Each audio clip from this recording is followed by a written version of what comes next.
Hello. Hi.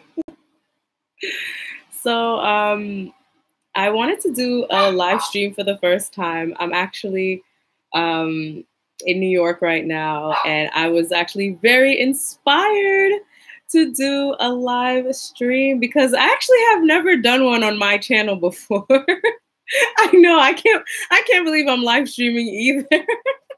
But I think it's long overdue, don't you think? Like there are so many things that I want to ask you guys because you guys have been so faithful to me. So I think I need to step up my game and give you guys more. So here I am. I want to ask you guys questions, and I'm opening the floor for you guys to ask me questions. Um, I'm in New York right now, so it's a bit noisy. Like my neighbor's dog is going crazy, so you'll probably hear that. Like it is so freaking hot in my apartment right now. They have the heat on 800 degrees. So I have my fan going. I'm in a short sleeve shirt. I'm burning up hot. So don't mind the craziness, guys. This is just what New York is about, right? So, hi. Hi, everybody. Hi, Sandra. Hi, Chai. Gypsy of Chicago. Hi, Swish Champ 81. Hi, Jesse. Hi, Brandon. How are you guys doing? Hi, Antonio. I'm so happy that you guys are showing up. Yes, this is my first time doing this. So like I said before, this is a chance for us to get to know each other better because you guys have been with me for such a long time and I feel like I need to give you guys more. So I'm hoping to do more lives in the future. I'm not really good at live stuff. Like I'm not the best at talking. So that's why I like having my edited videos so I can take out the crazy stuff that I say and because I'm a little crazy. So you guys get to see the cut and edited version of myself. Hola desde República Dominicana. Hey. Oh, Antonio. Hola, Antonio. So I'm going to try to be more candid and more open. So definitely feel free to ask questions. I want to ask you guys questions. So where is everybody from? Please let me know. Where are you guys from? Are you guys from the United States? If so, what state are you from? What country are you from? I'm so interested to know about you guys. Yay! From Florida. Hi, Florida. I was just in Miami. What part of Florida are you from, Jesse? Detroit? Okay, first of all, okay. No shade, but Detroit kind of scares me. It's a little scary. Hi, Chai from Maryland. I really like Maryland. Their accent is so cute. They say you too. They pronounce things like so different out there. From Dallas. Hi, Shanjay. I haven't been to Dallas yet. I've only been to Houston. I really want to explore Texas because, first of all, the food. I mean, should I say anything else? Like the food. From New Jersey. Well, you are my neighbor. You're my neighbor, Jay Tapia. Houston is in the house. Of course, Santo Domingo, like my second love, of course. Hi, everybody. I'm so happy to be doing this live. Pensacola. Wow. Columbus, Ohio. I know. Detroit is mad scared. I don't know how y'all do it. But you know what? Those are some of the nicest people I've ever met. Like my friend Ambi Gonzalez. She's from, well, I don't know if she's from Detroit, but she's from Michigan. And she's one of the nicest people I've ever met. I like that you guys are gangsta, but like nice. So I can work with that. From Baltimore. Oh, people from Baltimore. People from Baltimore. They have that different two sound. They say two. It's really strange. From Mississippi.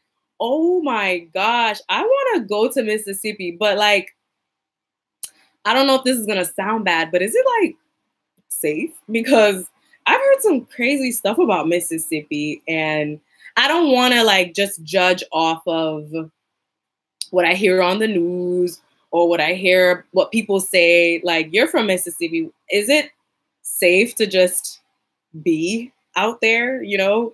Because, you know, it has a big history, a serious history, actually. So I would love to visit. It is. Oh, that's good. Okay, so that means I could leave my hotel when I fly there. Arizona. Do you know one of my biggest dreams is to go to Arizona, like a desert in Arizona, and just like do an amazing photo shoot. Like, I just want to have an amazing photo shoot with an amazing photographer out in the desert. But I don't know if that's like smart to do. Is that smart? Is that a smart thing to do? Like, is it safe to go in the desert? I don't know. I want to do it. Elizabeth, you're going to Medellin? Girl, yes. Go to Medellin. Yes, that is like, oh, I encourage everyone. If you're going to Colombia, like, please go to Medellin. It is such an amazing place. The people are so amazing. Now, if you're new to speaking Spanish, I'm going to just warn you. The accent in Medellin is no joke. Like, they have their whole, what's the word? Like, they have their own culture. They have their own way of living, and they have their own accent. So just, you know, try to familiarize yourself with the Medellin accent, because it can be a little daunting at first. When I first moved there, I was like, what the heck did I get myself into? Because I came from Bogota.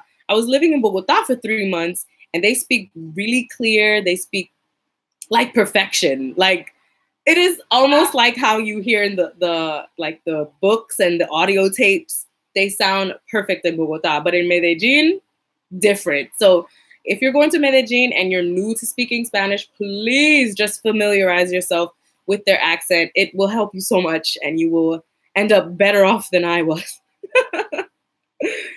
Oh, so you live in the desert. Well, that's awesome. Well, listen, I need some tips on how to be in the desert. I want to do a photo shoot out there. So maybe you can help me out. That'll be really good. Yes, I'm so excited for you, Elizabeth. Yay. Ooh, you would like to go to Cuba, Marie? Yes, me too. I'm actually, my airline goes there, but I haven't been called to go there yet. It's kind of like, you know, within the airline industry, it's first come, first serve. So if you're newer to, if you're like an older flight attendant, you get the better trips. And if you're a new flight attendant, you get like I don't want to say short end of the stick, because I've gotten some good trips too, but you tend to just get what's left over, you know? So I'm still, you know, trying to get some really, really good trips. Ooh, Phoenix. Yeah, I want to go to Phoenix. Do we have some flights to Phoenix? I don't even know. Oh my Lord. Okay. Kat, listen, don't even get me started on, I was trying to forget flight attendant training. I am trying to forget. It is one of the hardest things I've ever had to deal with. Like, being a flight attendant, it's so challenging, not just the actual work, but like everyone being on such high stress and everyone being so, I don't know, like angsty. It is something that makes you just want to just die. It is horrible. It is a really horrible feeling, but you keep going because you know what the end goal is. And that's kind of what everyone in my class was rooting for, just trying to get to the end goal. And we got there. And honestly, not everybody made it. Some people, you know, either they left, most people failed, and two people got kicked out. Two people got kicked out. One for tattoos. So if you have tattoos and you want to be a flight attendant, I don't even know what to tell you. Like, some people had tattoos, but they were easily concealed. So they never told the company.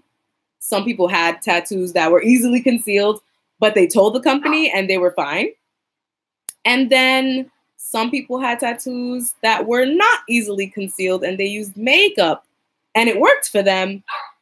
Some the same and it did not. So, you know, if you have tattoos in places that can be seen, just really think about it and see if it's right for you. I mean, I don't have tattoos.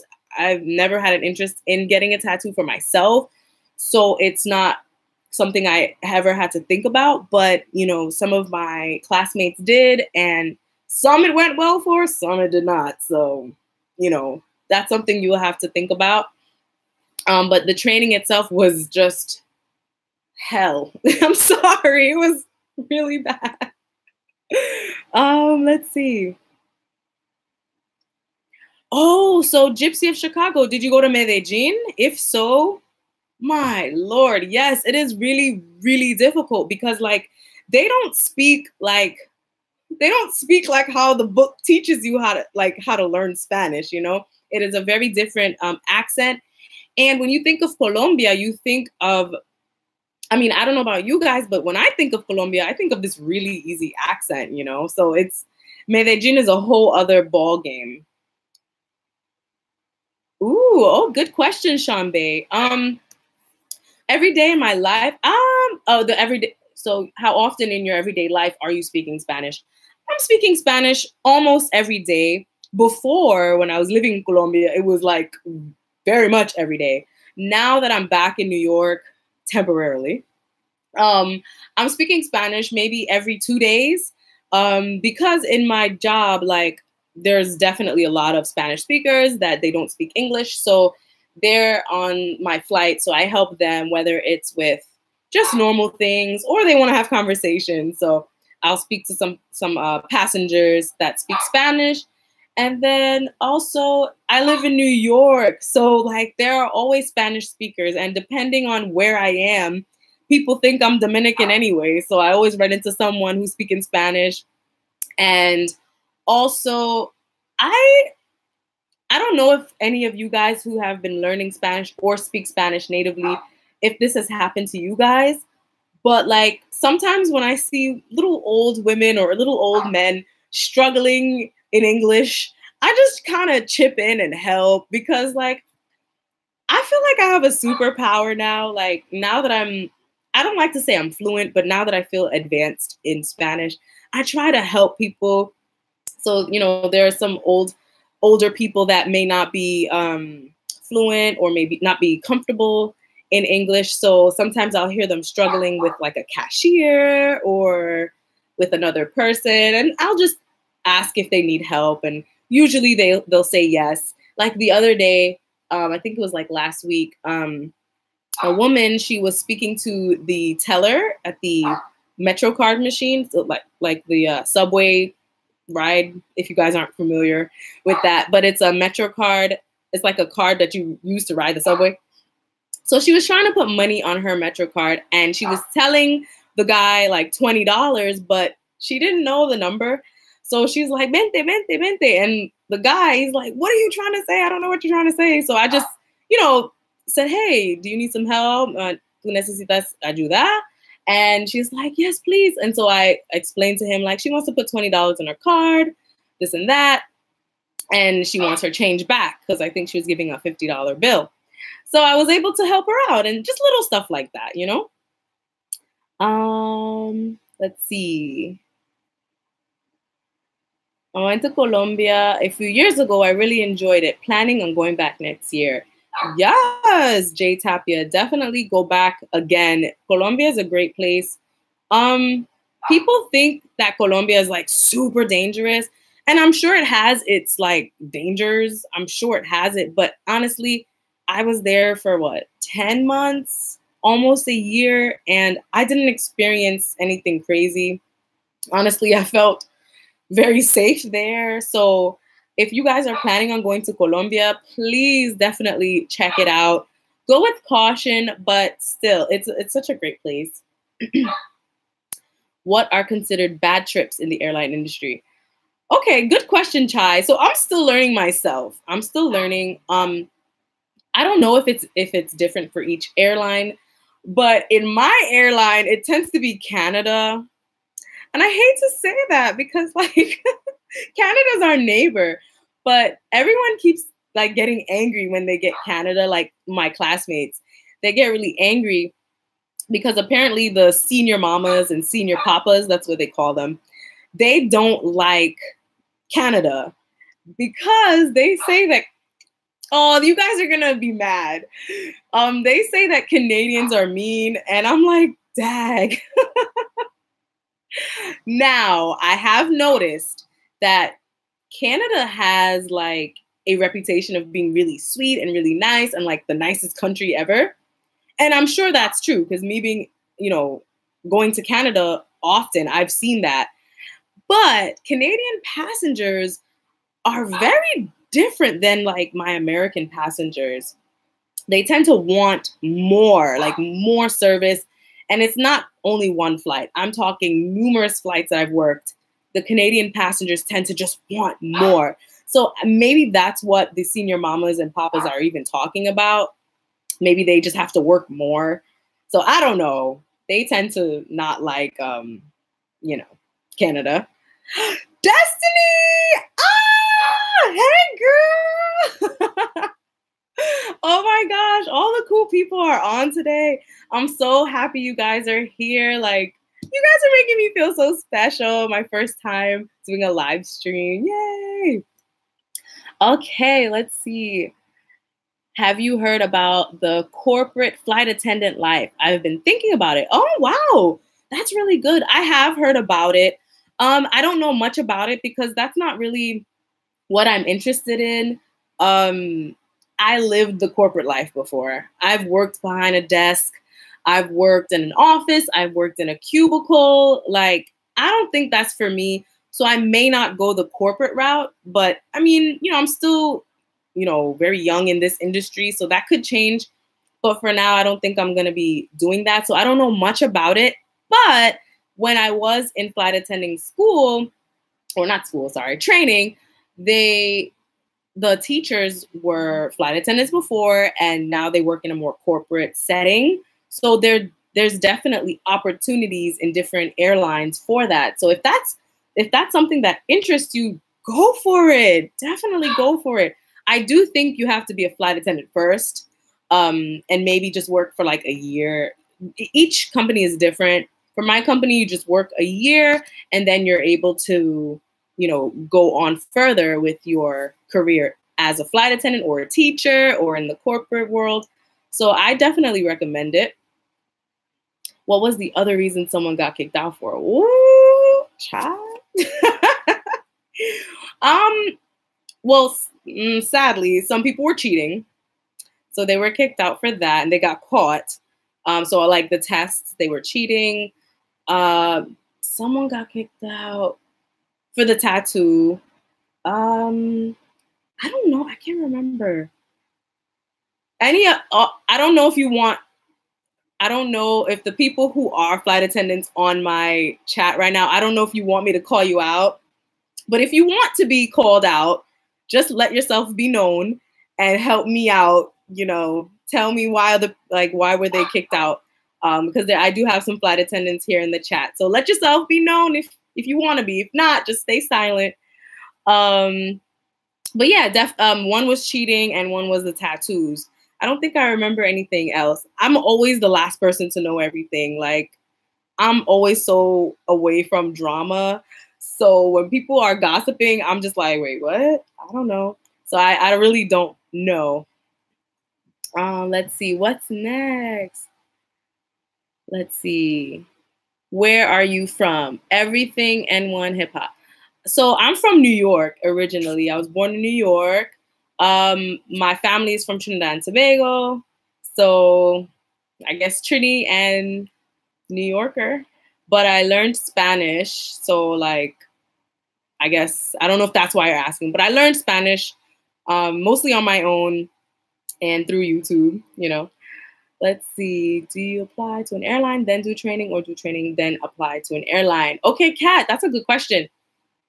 Kat, so there are a lot of like flight attending schools out there, but I don't recommend to do them. I recommend just going and applying to an airline, and they will train you. And I say to not do the flight attendant schools because each airline is different. Even me working for my airline now, if I were to go to another airline, they will still retrain me because each airline has specific aircrafts. So they want you to know the specifics of that aircraft. So I don't recommend going to flight attendant schools. Maybe it works for some people, but I just don't recommend it. I recommend going to the airline itself and applying, and they will train you. Okay.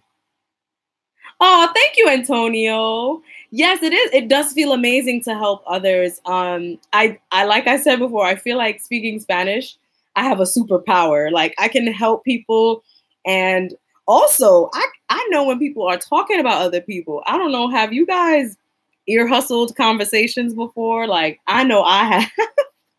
You know, maybe I shouldn't share the story, but I'm going to share it anyway.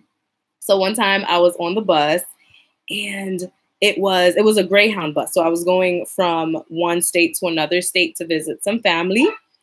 And there was one woman who was a heavyset woman, and she was on the phone talking to somebody, and she was speaking in Spanish.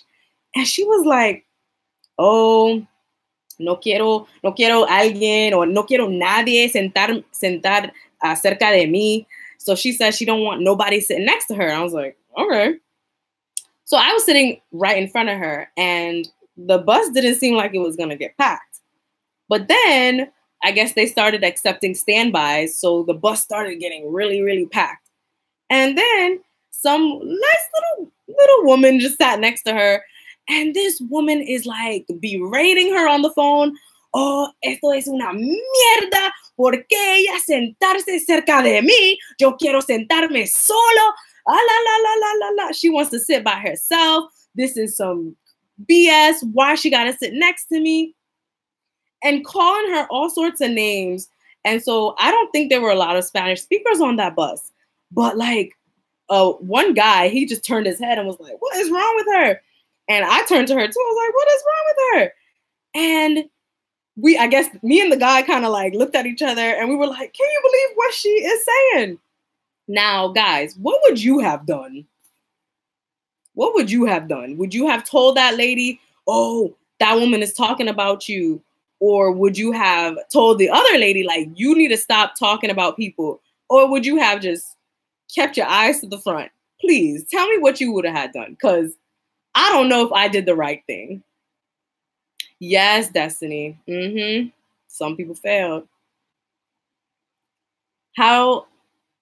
Let's see. How did you make money in Colombia? Okay, so I guess in lives I could share some tea. I guess I could do that. So when I went to Bogota, originally I had gotten contracted to work for a school. I don't want to name the school because it is a good school, but I don't want to, like, you know, do that thing.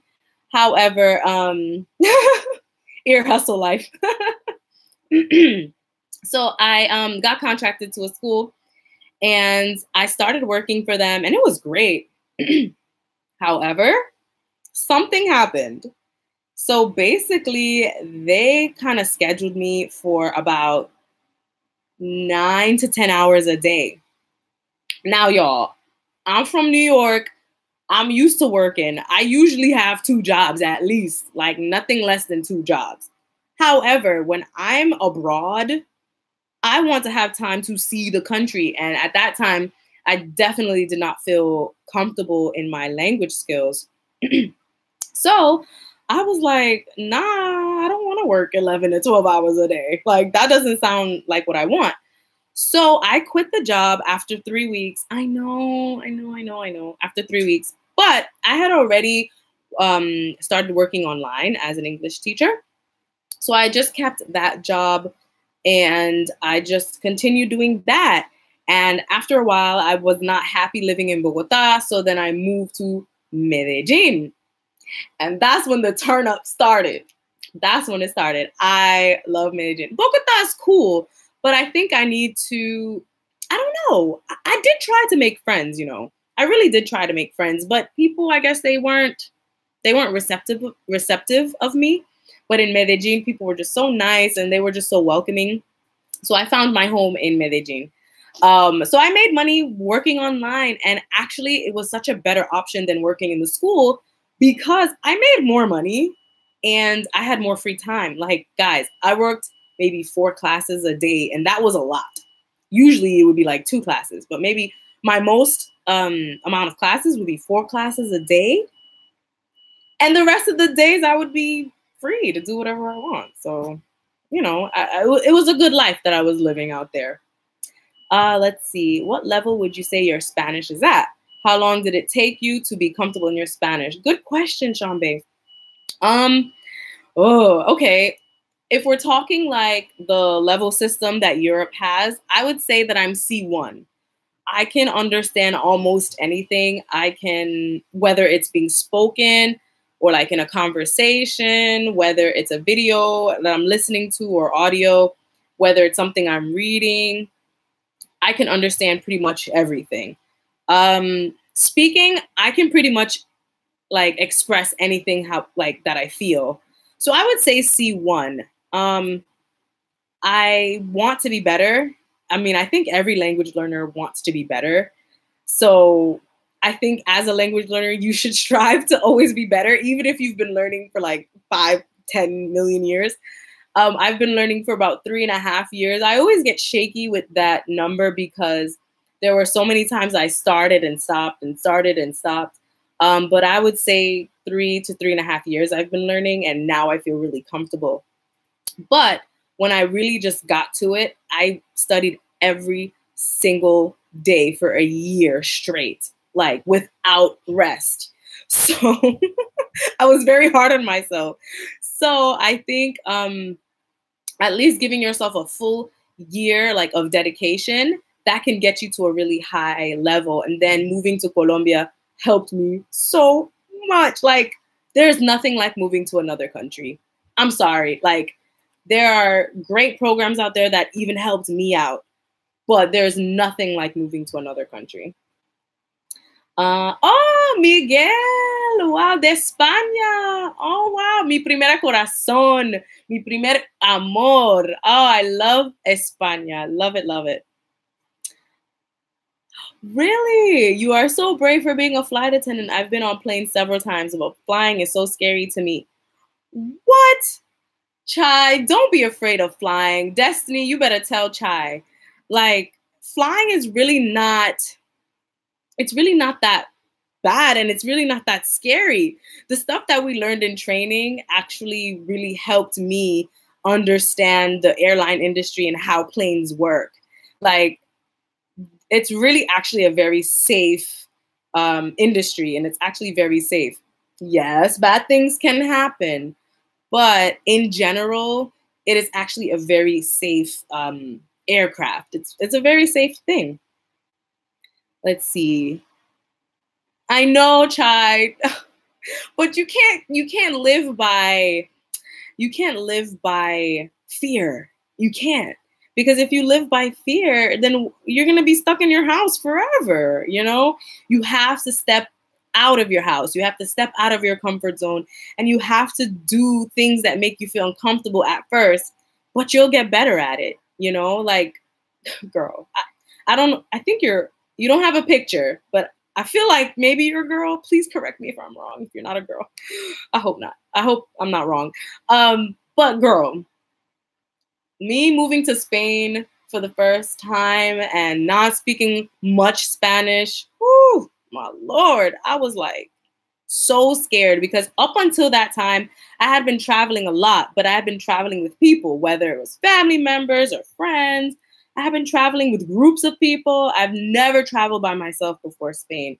So this was such a big step for me. And like, man, I was scared when I think I cried my first night in Spain. I was like, what the heck did I just do? Like, this was such a big mistake. But I learned how to maneuver around different situations in Spanish. I learned how to love myself. I learned how to trust myself.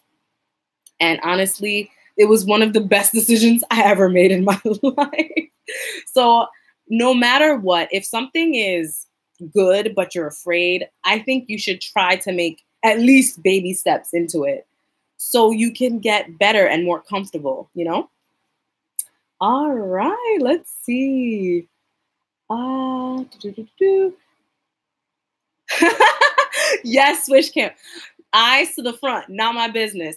So yes, to finish that story, that's exactly what I did. I just kept it forward. I said, listen, I got somewhere to go. But I felt very guilty. I felt like I said, I feel like now that I know Spanish, I feel like it's a superpower. And I almost feel like I need to use it everywhere I go. Sometimes I'm even like on the lookout, like, when can I use my superpower today? You know, and I don't even know if that's even the right type of mindset. But I did, in that moment, I just kept it pushing, and I felt bad. I felt like I should have at least told the woman to stop saying those bad things. You know, have you guys ever overheard someone talking bad about you in the language that you're learning? Because I don't know how I would feel if I ever heard that. Like, oh my God, that would break my heart. I did overhear someone talking about me, but they were saying something nice. So that felt really good. But I can't imagine overhearing something bad. That would make me feel really bad. Let's see. Oh, I just answered your question, Jesse. So yes, I did overhear someone talking about me, but they were saying some nice things. They said they liked my hair and they thought I was pretty. So I was like, yay, that's so nice. And then I said, oh, sabes que les entiendo. And so they were like, you understand Spanish? And I was like, yes. Cat Voyage. Where do you think you'll be living next? I don't know. So I'm in New York now. I'm based in New York. But I want to move back to Colombia after I finish probation. But maybe for just a few more months, because I do feel like that time was cut short, because my goal was to live there for an entire year, but I was there for about 10 months. So I do feel kind of bad that I had to cut that out, but I cut it only because I saw an opportunity to work for the airline industry. So I think I want to just go back for a few more months and then pick another country. I don't know what country. So far, I've lived in Trinidad and Tobago. I've lived in New York City. I've lived in other states in the United States. And I've lived in Bogota and Medellin, Colombia. So I'm really thinking of another country to live in. But there's certain stipulations that I need. One, it needs to be affordable. Two, it needs to be safe. I guess safe should be first. Yeah, so safe and affordable. And I just have to like it. Like, the people have to be nice, and the weather has to be nice too. That was another big thing about Bogota. The weather wasn't my favorite. So that was another reason I had to go. It was cold, y'all. It was like 60 degrees in Bogota. So I was like, I don't know. Oh. Can you find natural products at stores? Okay, so a traveling Jones is going to be traveling to Medellin in 2 weeks. Congratulations! Medellin is awesome. Natural products. No. That's the short answer. No, you don't really find natural products. And honestly, even in like predominantly Black sections of Colombia, like I went to Cali, which is predominantly Black.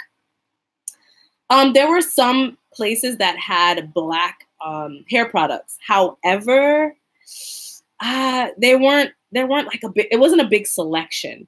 So I would advise you to bring your own products, put it in your not your carry-on, in your checked luggage, and just keep it pushing, because I would not depend on Colombia for their hair products. There are some, but for my hair type, it wasn't enough selection.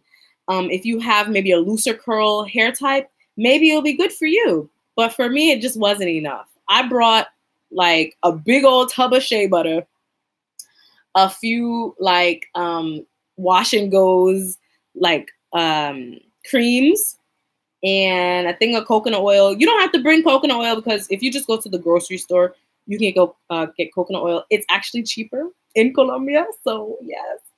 But and olive oil is pretty cheap there too.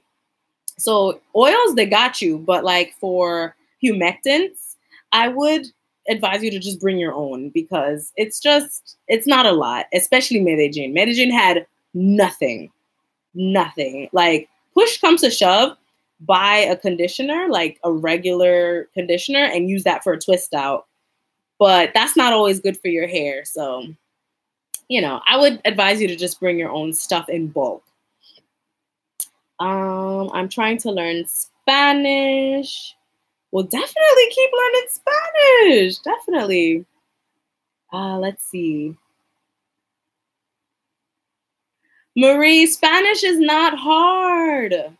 Spanish is not hard.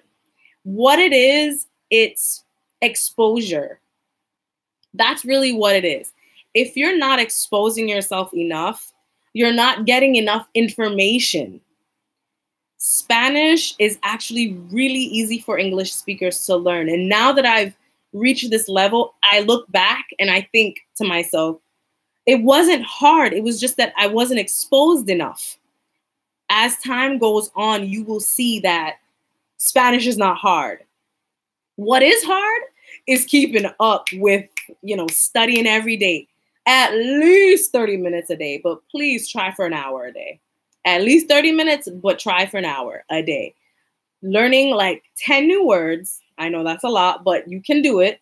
Learning 10 new words and also watching maybe 2 hours of listening. So watching a show or watching a movie, about 2 hours of listening, and then maybe do 15 to 20 minutes of talking as your level permits. If you're really, really new, then you may not have anything to say. However, if you're intermediate, you should be talking by now. At least, like basic conversation, But as your level permits, you should be talking every day too. So that's really what it is.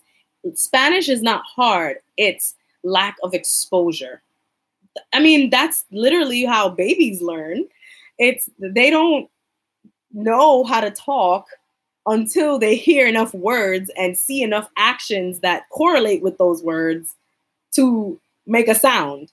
And that's really how we learn too. And honestly, studies have shown that adults learn faster than children because children are trying to learn how to talk, period. We're just trying to figure out how to say what we want as adults. So we have an advantage over children. It's just that children have a better accent than adults. So Spanish is not hard. It's just lack of exposure.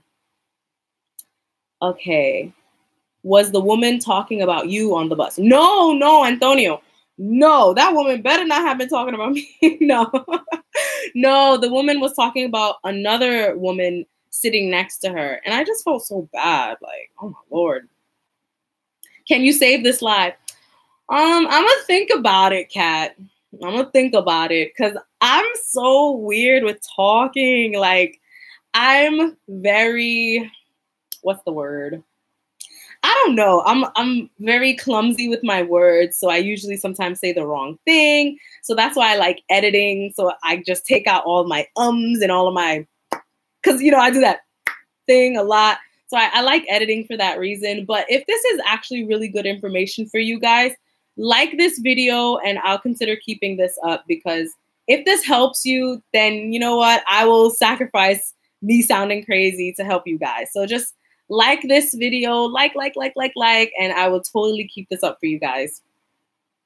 Let's see. Would you buy a home in Colombia? Lovely Rebel. Heck yes, I would.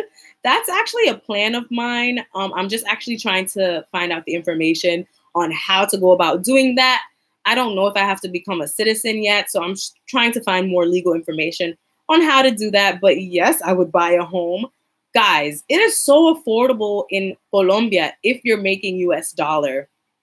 So if you guys are planning on maybe doing a retirement or moving abroad or having imports and exports or having some type of investment abroad, I recommend Colombia. It is a great country.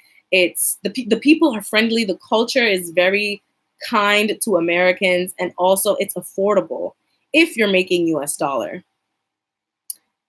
How do Colombian men really treat you or treat Black women? Colombian men treat me amazingly.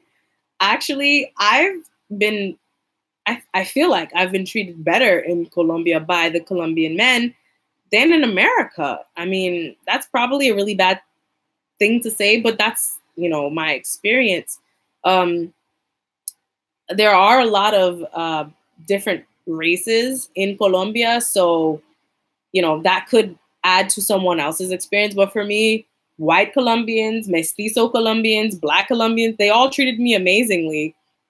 So if you're a woman, a Black woman, I feel like you're gonna be treated great out there. I mean, that was my experience. Even Amber's experience, my sister Dana, that was her experience. Who else visited me out there? I feel like someone else did. But like a lot of Black people who visited me, Black women who visited me, they felt welcomed. So I think you may enjoy it if you're a Black woman. The type of treatment that people give you, it's just kind. Honestly, they won't even know you're American until you start talking. If you don't know Spanish, they'll be like, "What the heck? Where are you from?" But they treated me amazingly, so I don't think that's anything to worry about. Racism exists, but it's like, if racism is a 10 in America, I feel like racism is a 2 in Colombia. It is nothing to be compared to American racism. So if that's what you're talking about, if that's what you're thinking about, it's nothing close to what it's like in America. Let's see. There's a lot of Black women in Colombia. Yes, lovely Rebel, there are a lot, whether they're from Colombia or American Black women are just going to Colombia. I don't know why. I mean, I always had an interest in Colombia, like since starting to learn Spanish, I guess because when I was learning Spanish, the Colombian accent was always an accent that I understood very clearly. So I just had an interest in going to Colombia. So I was like, whoa, like I need to go there where they talk clear and they're like really nice. And I had some Colombian friends where I used to live in Queens. So it was just such a great experience. And I said, well, I have to go to see where this is from. So I moved to Colombia and I was right. Like people were nice. They spoke clear. Like it's a great culture. They eat very healthy, but they eat a lot. So like they eat a whole lot, but like it's healthy. So that's really good. Let's see. Do you mean American Black women versus Colombian Black women? As in what, lovely Rebel? Like, as in Colombians treat American Black women good versus Colombian Black women? I'm not sure if I understand. Let's see. How was it like learning Spanish in Spain versus Colombia? I'm studying abroad and wondering how different it is. Oh, cool, Kat. It was interesting learning. Now, I never learned like in an institute. I've always learned like on my own and online tutors. So when I went to Spain, I went just as an au pair. So like that's basically a babysitter who spoke English to the children. And then in Colombia, I went as an English teacher. So learning was kind of the same for both. Now, when I went to Spain, I knew I didn't know no Spanish, but I knew like listening, but like speaking, I was like, hola, like I didn't know anything. So my experience in Spain was different only because I was like a beginner, like a super beginner in Spain. In Colombia, I was more confident, but still, like upper intermediate. So it was a little different, but the Spanish is different. Now in Spain, they say different things, like they have different like expressions. So they'll say, que guay, que chulo, some things like that. Whereas in Colombia, they'll say, que bacano, which means like, how cool. Like all three of those meant, that's cool or how cool. But they say it differently. And if you say one in another place, it could mean a different thing, or it could mean complete like mierda. It could mean nothing. So you have to be careful. So I would say if you're going to learn one type of Spanish, only use it in that country. And that's what I do. In Spain, I use certain expressions. And I know like it's hard because it's like, dang, I got to remember something else. Yes, I know. But as time goes on, your brain will remember it. So I know what people in Spain say, and I'll say those stuff to them. And then people in Colombia, I'll say like those stuff to them. And then I was in Mexico for 2 weeks, and they say complete other things. Like instead of que guay or que bacano, or in like other countries, they'll say que chévere. In Mexico, they say que padre. Que padre? Like how father? What does that even mean, how father? But that means like how cool. So now I have that in my brain. Okay, Mexicans say que padre. So that's kind of how you have to think about it. Let's see.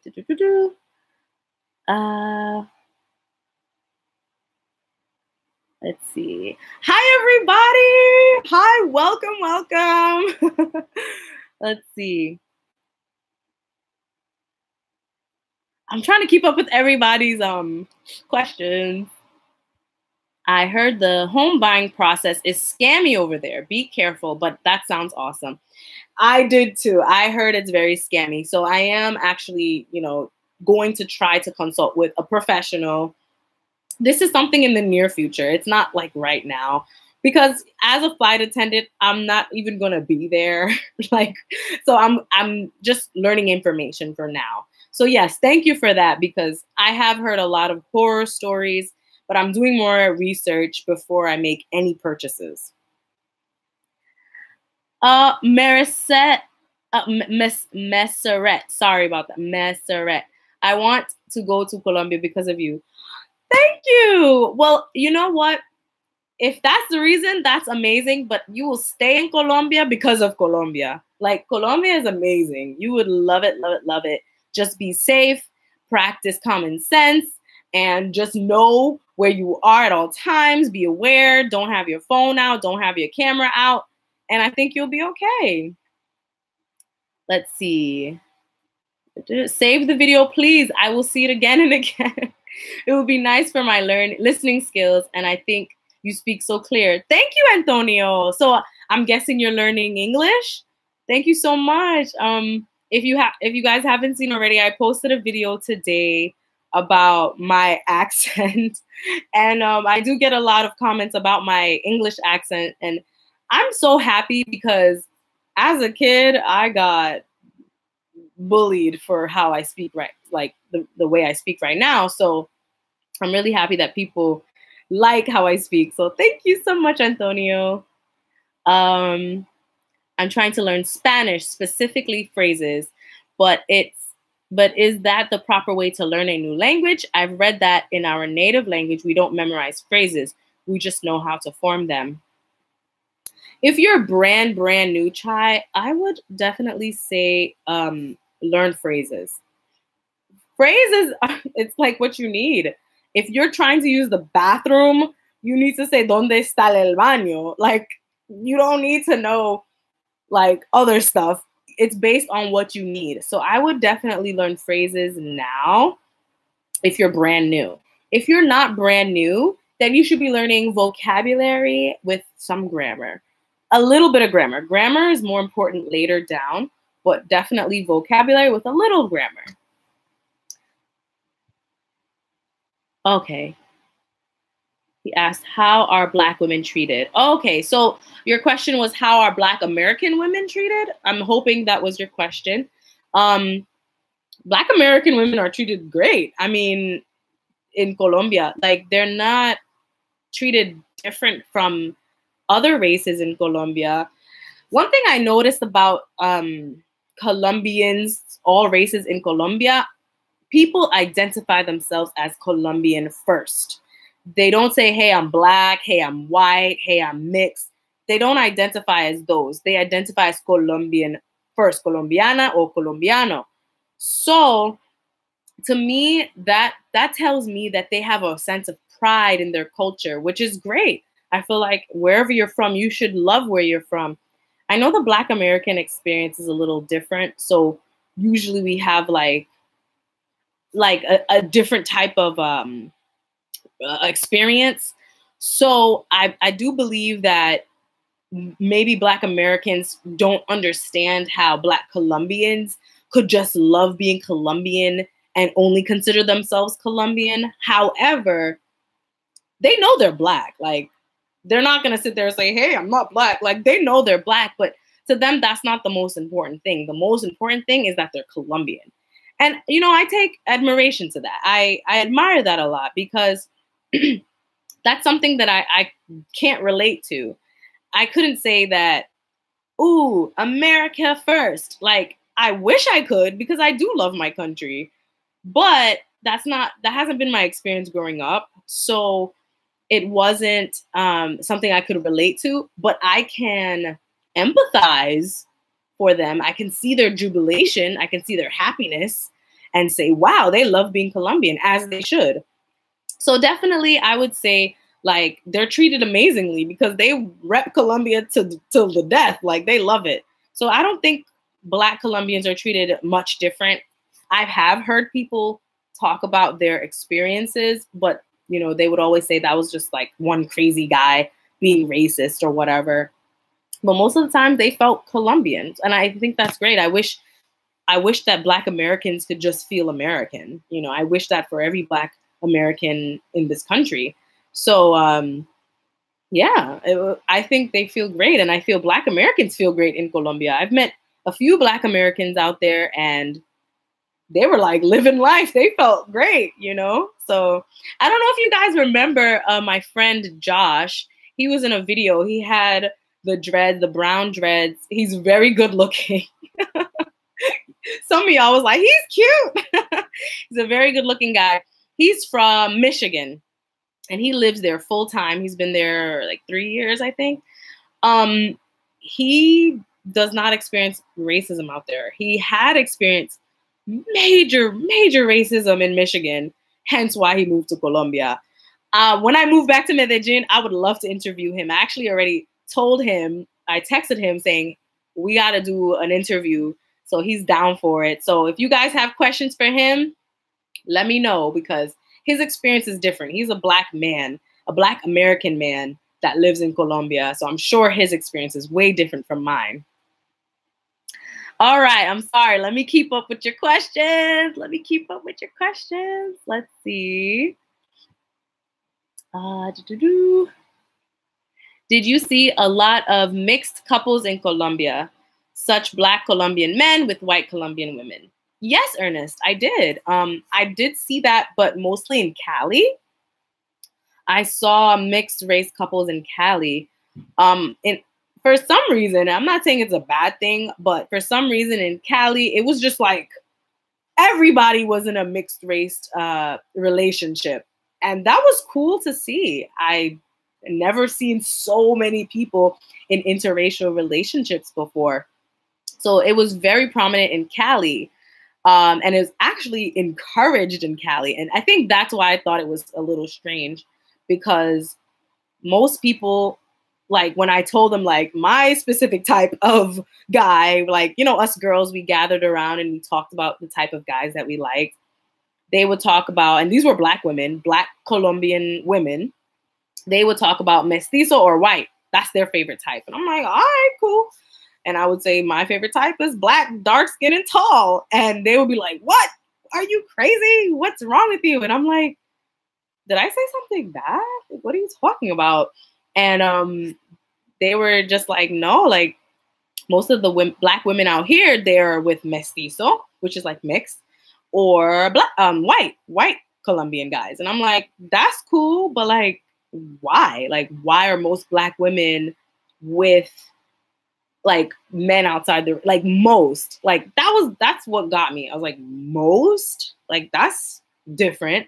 I understand some, but most. So I don't know, like, do they have issues or is it just like viva la raza? Like, let's keep mixing. Like, I don't know. I'm cool for whatever it was, but they raised eyebrows when I said that I liked Black men. So I thought it was kind of weird. But I think it's really cool. Like, there were some beautiful couples out there. Like, it was so beautiful to see all sorts of races with one another. And I'm just like, wow, this is like the world that I want to see. Just people loving each other, you know? In Medellin, it was the opposite. If you were a mixed race couple, you were like stared at, you were judged, you were like people will like look at you like, oh my gosh, why is that white woman with that black man? Or why is that black woman with that white man? Like, people would, and I love y'all Colombians, but y'all like to talk loud. So you can hear them expressing their opinions. And so I was just like, okay, like, why is that such a big deal? Like, leave them alone, let them live their life, you know? So I don't know. But in Bogota, I didn't really see that many mixed race couples, maybe 1 and 2. But Cali was like mixed race couple central. Like, you just saw mixed race couples everywhere. So it really just depends on what city that you are in. Okay, let's see. Next. ¿Qué onda, way? Yes, Jay, that's it. That's another one. And I still don't really know what that means. Like, I will hear it in a certain context. I'm like, okay, that's what it means. Like, it means like, oh, that's cool. But then they'll say in a different kind of way. So then it makes me feel like onda means like a type of vibe or something. I don't know. Any Mexicans in the chat, please let me know, what in the world does onda even mean? Todos son bienvenidos en Colombia. Yes, everybody's welcome to Colombia. Yay! Okay, let me see. Marjena Jose. Hi, Marjena. Hey, girl. Let's see. Allo, sac passe. Oh, how are you, Ronnie? Yo, Creole is so freaking cool. Like, it's so nice to hear other types of languages when you travel. Like, when I was in DR, to hear people speaking Creole in the street was so cool, because your brain is like when you travel, especially traveling for a while, and when you've been learning a language, your brain starts to just be in that language automatically. So your thoughts become Spanish thoughts. So when you hear like a whole other language, you're like, what the heck? And then hearing Creole, it's like really cool, and it makes me very interested in learning it. So I don't know. But then each Creole is different. So like the Haitian Creole and the St. Lucian Creole is so different. So it's like, dang it, like, can I speak the Haitian Creole somewhere else? I don't know. Because I like talking a lot, so I want to be able to talk to a whole bunch of people. I wish you posted more. Oh, I look forward to your videos all the time. Thank you, Kat. Yes, I do try to post as much as I can. You know, life gets in the way. And now that I'm a flight attendant, I work a lot. And then I also work as an English teacher online. So like, I'm so sorry, y'all. I try to post as much as I can. I don't want to disappoint you guys. I'm going to try to do better for the new year. But please, please, please understand that I'm a real person out here. So I'm still trying to, you know, figure out ways for like time management, you know. So, but thank you guys so much for being patient. And thank you guys for sticking with me. Let's see. Do you know sign language?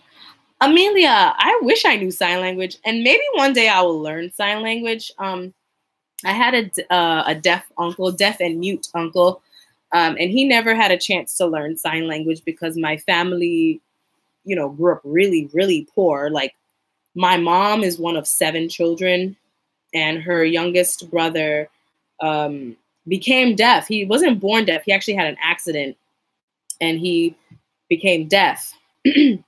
And he never learned sign language because my grandmother and my grandfather, they were too poor to send him to school or to get like a private teacher to teach him sign language.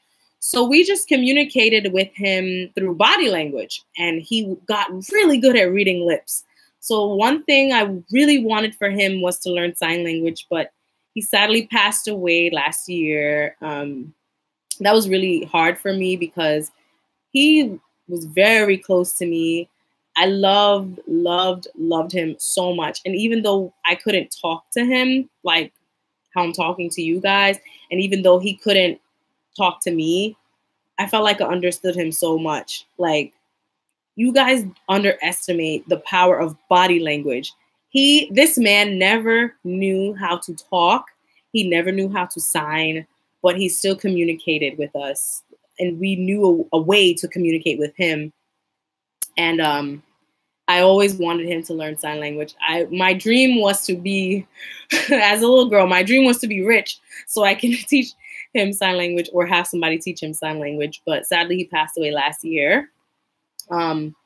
So I do want to learn sign language one day, or at least for my future children, for them to learn sign language, because it's something that I believe that would have helped him a lot. So maybe one day. Let's see. I treat my beautiful Black women like queens. Okay, Jay. Yes. Treat them like queens, because we are queens. Hey. How were the men in Spain? Did you come across any weird fetishes? Girl, cat, I do not want to start on it. Okay, wait, let me clear this up. Not every Spanish guy is weird or whatever. There are actually some really nice guys out there. But there were some. They had a fetish. I'm so mad that you asked that question that specific way. Like, why did you have to do that? There were some. I don't know if it was because I was Black. I don't think it was that. I think it was because I was American, actually. Because there's a lot of Black people, at least in Madrid, there's a lot of Black people out there. A lot of African immigrants from, oh, dang, I never remember how to say the country's name. It's a country in Africa that speaks Spanish. Dang it, what is the name? Equatorial Guinea. Yes, Equatorial Guinea. Yeah, so there's a lot of Spanish immigrants, and even from other countries in Africa. I'm sorry, African immigrants, even other immigrants, oh Lord, guys, I'm talking so fast. Other people from other countries in Africa emigrate to Spain. However, I think it was because I was American that he had like a weird fetish. It was like two guys that were just kind of like, okay, I don't know. They were weird, but there were some other really amazing guys in Spain that were so sweet, such gentlemen, treat you like queens. Like, it was great. Amazing, amazing. Let's see. Many say that they are taught to marry lighter, which is crazy. Yeah, that is something I've heard, which is really sad. And I don't condone that. I think marry who you freaking love and make sweet, beautiful chocolate babies. Like, you know, like, there's nothing wrong with chocolatey, dark-skinned people and babies, and you know, and I really think there's beauty in every race. And it's just so sad that some parts of the world, they don't believe that and they don't think that. And that is just so sad. And I didn't want to have to like sit there and say my view to these grown women. But, you know, I don't know. Maybe I could have, but I don't know what I would have changed in their lives. I feel like some people, they just grow up how they grow up and they believe what they believe. I just told them that I love my dark-skinned, tall Black men. So I just left it at that. So, you know, let's see. Yeah, but self-hatred is hatred as well. You're so right, lovely rebel. Self-hatred is something that I don't think we address enough in the Black community, whether it's the Black American community or just the African diaspora. Like, we really need to get with this, because there are people bleaching their skin in the motherland. You know, did you guys hear about that? What's that thing that's going on? That bleaching cream that woman, what's her name? I don't watch stuff. Oh God, she was friends with Kim Kardashian. She's promoting a bleaching cream now. Like, what? You want to destroy melanin when melanin is the highest like nutrient on the market. That's the highest paid nutrient on the market. What? Do not destroy your melanin, guys, whether you have a little bit or a lot of it. Don't destroy it. Melanin is beautiful. Melanin is valuable. Don't do that. Do not. Let's see. Let's see. Trying to get everybody's. Yes, lovely rebel. Haitians are beautiful freaking people. I love Haitians. They're so welcoming. They're so kind. They will give you their last. And I'm just like, yo, like for a country that has been through so much devastation, I can't even imagine giving my last to people when I have nothing. And that's how Haitian people have treated me. Amazingly. Amazing. Let's see. I love videos like these, just talking, no edits. Chai, don't gas me up. I'm a weirdo. No, I like my edits. I like my edits. What is the secret language? That is a secret. Yes, ASL does teach a lot. And I think I would love to do that in the future. Let's see. Thank you for inspiring me, moving to Medellin for 5 months and trying to get a pensionado visa. Okay, do your thing, DWD, do your thing. I definitely wish you luck. Medellin is amazing. Let's see. What were their fetish? Give us the tea. Lovely Rebel, you a little messy. You a little messy. Okay, so some of the Spanish guys' fetishes. Okay, this is probably not like a Spanish guy thing. This is probably just the individual. But one of the guys, he was into feet, and I'm not into feet. I'm sorry. I don't want to touch feet. I don't want to look at feet. No. Not even my own feet I want somebody looking at. And he was just into feet, and I'm not. And that was weird. And I can't believe people are still into feet. Like, that's still a thing. Why is that a thing? You know? That was weird. So that's all I'm giving you. You're not getting anything else out of me. You're not doing it. No. Come on, Jay. Why you got a foot fetish? Oh my gosh. Let's see. There are a lot of underage African prostitutes in Spain. Woo! Sadly. But you know, sadly, this profession is in every country. I do not condone it. I know there are some people that are like, women should be able to do whatever they want. And I guess that's true, but I do feel like prostitution is something that should not be praised. Just my beliefs. In Colombia, sadly, prostitution, I don't know if prostitution is legal there, but it's not like enforced. Like legally, it's not enforced. So there were a lot of women of the night out there, and a lot of women from Venezuela worked at night. And you know the devastation that's happening right now out there. So yes, Black China, that's her name. I'm sorry. I'm sorry. I can't keep up with pop culture too much because it just like blanks your mind. So I can't keep up with it too much. But yes, that was her. Yes, Black China needs prayer. She needs Jesus. Like, who? Come on now. Let's get with it. You know, that's just money and self-hate. That's sad. That's really, really sad. Yes. To promote. When Black China arrived to Africa to promote her bleach product, they kicked her to the... No. Is that really what happened? I hope so, because like we need to pray for our African brothers and sisters because like, you know, my experience out there was so amazing. I went to Ghana, West Africa in 2012. This was before I was a YouTuber.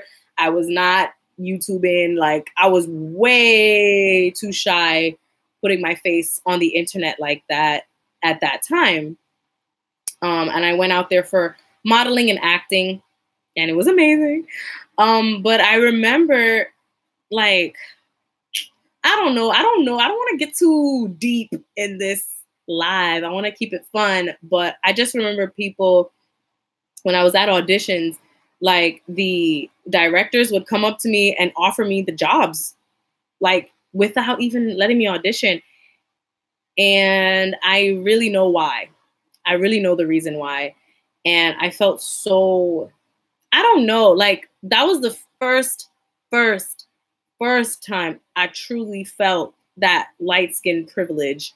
And I hate having to talk about this right now, guys, but that was the first time.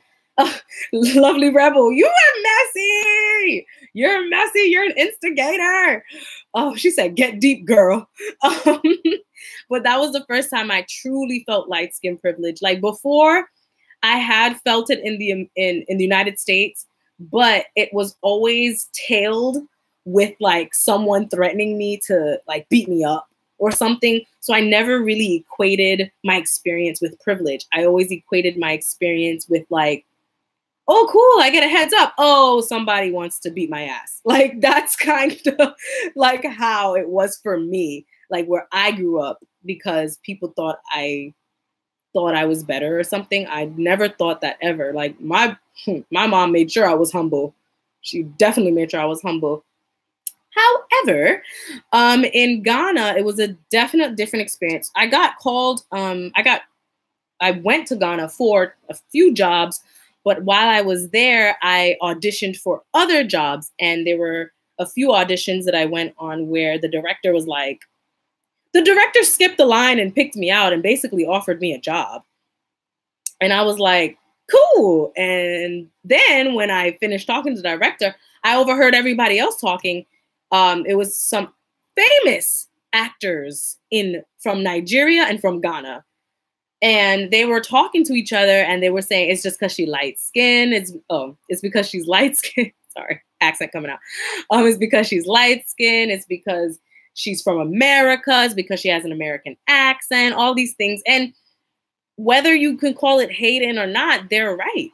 I really think they're right. Like that was really the reason why I was chosen. And I hate that it had to be that way, because I wanted to audition like everybody else, because I'm used to auditioning for shows and for modeling gigs here in New York and in LA, in Atlanta.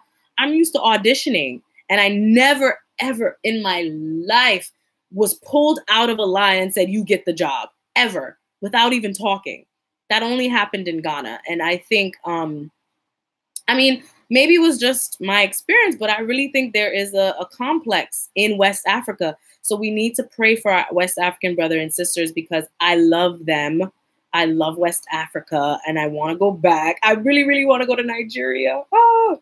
But a lot of at least I can only talk about the women because there were only women in this audition, but sadly, they had a different experience than me, and I was favored. And as I can revel in my victory, I can cry for their defeat. You know what I mean? And I ended up not going with the job because the contract looked weird and not something that I could agree to.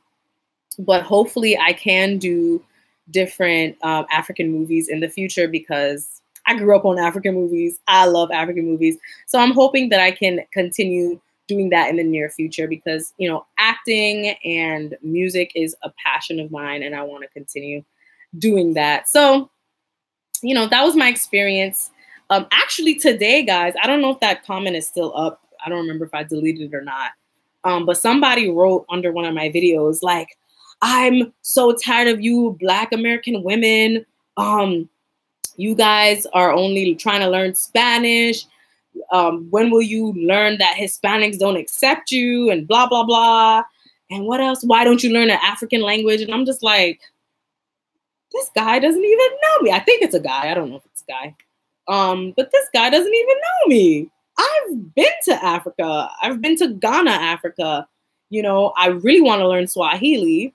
So I don't understand why people still think learning Spanish means you hate being Black.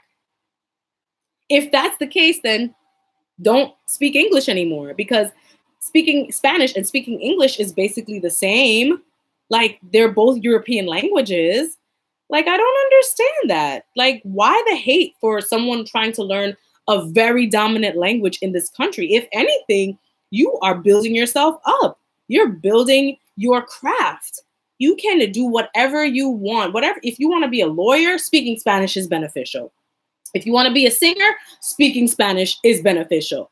If you want to work in customer service, speaking Spanish is beneficial.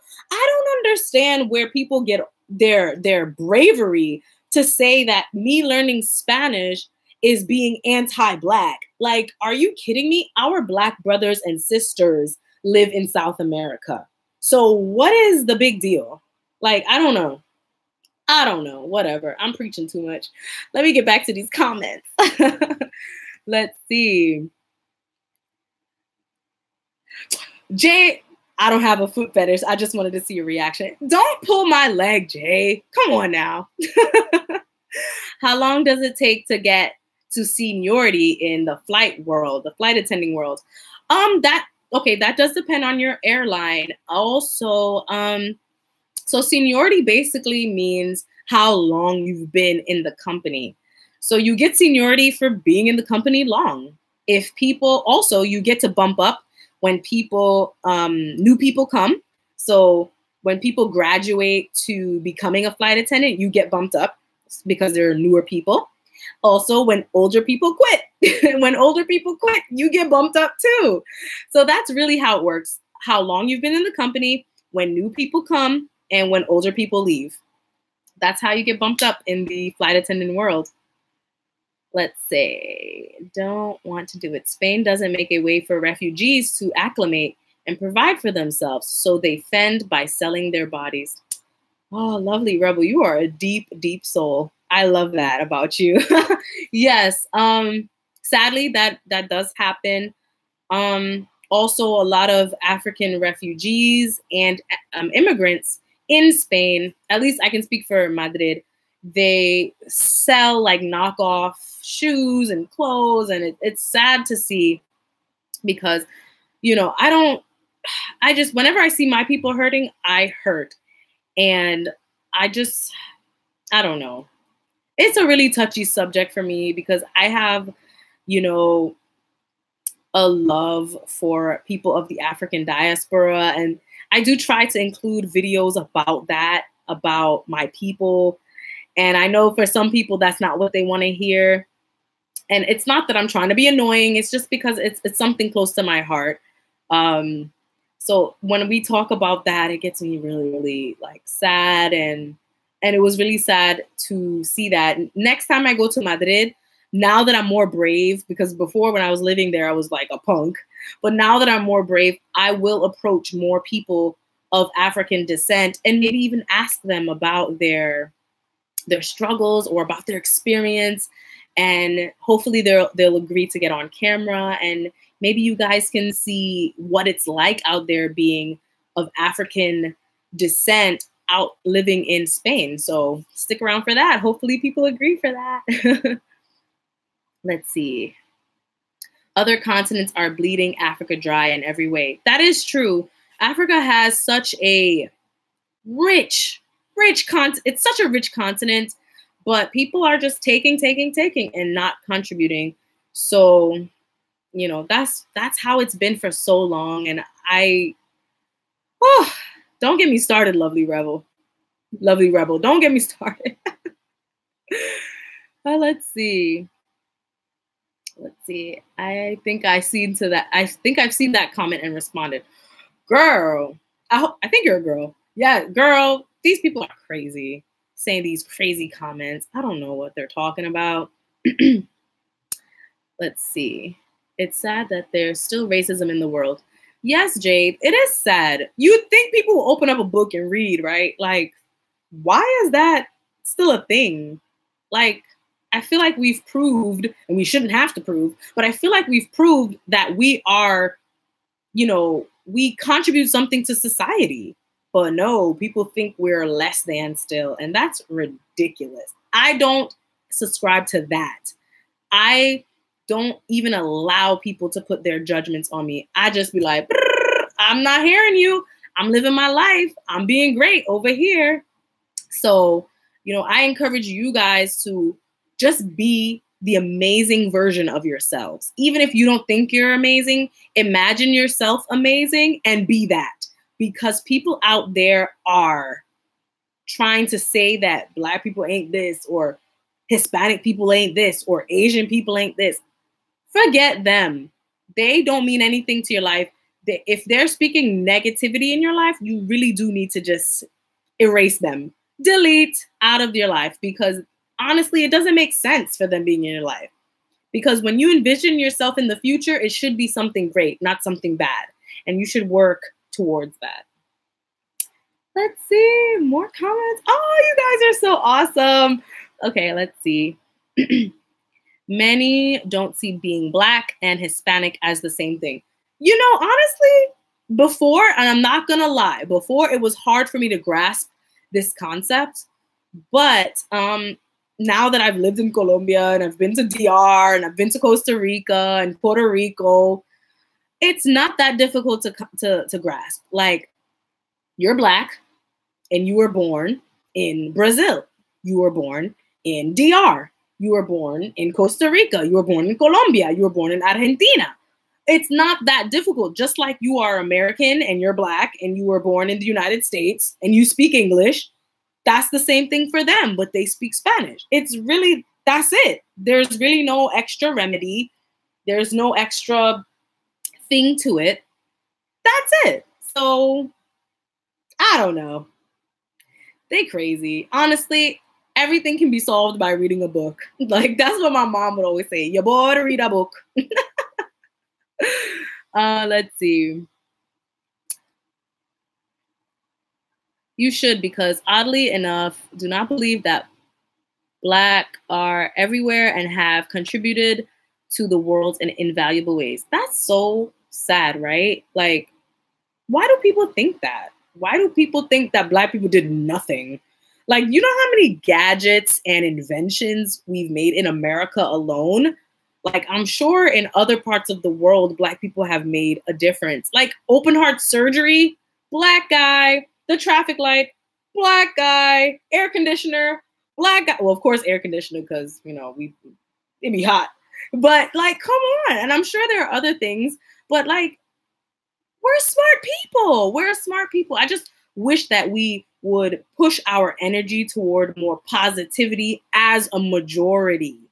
And that's what I'm striving for with my channel. I'm hoping that everyone can benefit from watching my videos. But I'm praying to God that the African diaspora can look in my videos and see something positive, and they can be inspired to do something and be something positive. So I'm really hoping that for my people. I really am. Do you still get grammar wrong when you write or speak in Spanish? Heck yes, I still do. And most times I can catch it. So like when you get more advanced, you can catch it. But sometimes other people still correct me. It's still a learning experience. Like, you can become fluent, but you will still continue learning. And I think that's why I have a problem with calling myself fluent, because like the word fluent makes me feel like perfect.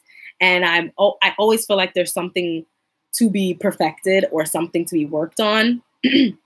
So I do feel like, I'm just advanced. I always call myself advanced. And yeah, I still make mistakes. I still use feminine with masculine when I shouldn't. I still say son when it should be s, or s when it should be son. Like, I still make mistakes, but you know what? Native speakers or non-American Latinos, they forgive me. American Latinos, they're a little mean when it comes to me speaking Spanish. But still got love for them because I have a lot of American Latino friends. However, like when you speak to people in Colombia or Costa Rica or España, they understand you. It's not a big deal. It's really not. Like, they're not going to say, oh, you said the wrong masculine or the wrong feminine. Like, they're not like that. Like, it's okay. Thank you, Jay. Thank you. You're so sweet. Tienes Espíritu Santo. I do feel like I do have the Holy Spirit. You know, my Christianity is very important to me. So I'm really, I hold that very close to me, my spirituality. So yes, thank you, Amelia. Let's see. Black people are the most essential human beings since God created us. Why, thank you, Miss Adams. Yes, that is true. I do feel like we are highly blessed and we are highly creative too. I feel like we are a special people. And I think the Bible talks about that, but you know, you have to read it for yourself to figure out what the Bible says about Black people. Let's see. If a person makes errors when speaking Spanish, can you still put that as a skill on a resume? Do companies care if your Spanish is grammatically correct? Ooh, so that depends on what type of company. Are you talking about an American company or a company that is in a Spanish-speaking country? Now, if you are in a Spanish-speaking country, I don't think they care, because just like in the United States, when you see a bilingual person that is predominant, their predominant language is Spanish, they tend to still make mistakes in English. And we don't care as customers. We don't care. At least I don't. And also they're working, so their boss doesn't care. Now, for some reason with Spanish, it's sometimes different. Like for me, I definitely lucked out. The company that I used to work for, when I did my interview before getting hired, a Colombian guy actually interviewed me and I spoke a little Spanish and he was like, "You're good." So I didn't have to, and this was right after living in Spain. So I was like, still a little bit like, you know, so I still made a lot of mistakes and most of the clientele were Dominican.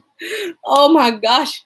I love Dominicans, but y'all Spanish is so hard. Oh my Lord, you guys, y'all just mumble everything in one sound and you're just like, what did you say? So most of the clientele were Dominican. So I definitely learned from working. So it depends on the company and what country.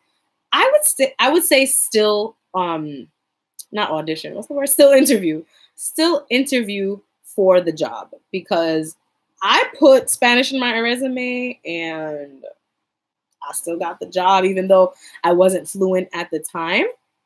So I would say put Spanish on your resume. If you can hold a conversation and if you understand 80 to 90% of what is being said to you, boy or girl, put Spanish on your resume, because you are missing out on some extra money. You can negotiate a little bit more if you put Spanish on your resume. And even if they don't agree to that pay amount, you are still the more eligible person for that job. It's like, should I hire one person that speaks one language, or should I hire one person that speaks 2 or more languages? So definitely put Spanish on your resume if you can understand 80 to 90% of what is being told to you, and you can communicate at least 70% of what you need to communicate. Please put Spanish on your resume. Do yourself a favor. Let's see.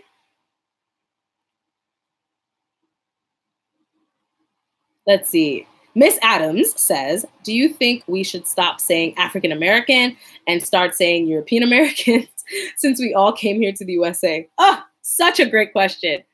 I always had a problem with the term African American. Has any of you guys have any of you guys had a problem with saying African American when referring to someone else or yourself, whether you are Caucasian or Black? I always had an issue with that. Like, I feel like African American is a great term, but I feel like that should only be owed to people who emigrated here from the continent of Africa. I say that because that applies to everybody else. We say Asian American. We don't even say European American. So that's a whole other thing. You know, we say Indian American. We say all of these other terms / American. We were born in this country. We can say of African descent, yeah, because we got that melanin from the motherland, yeah.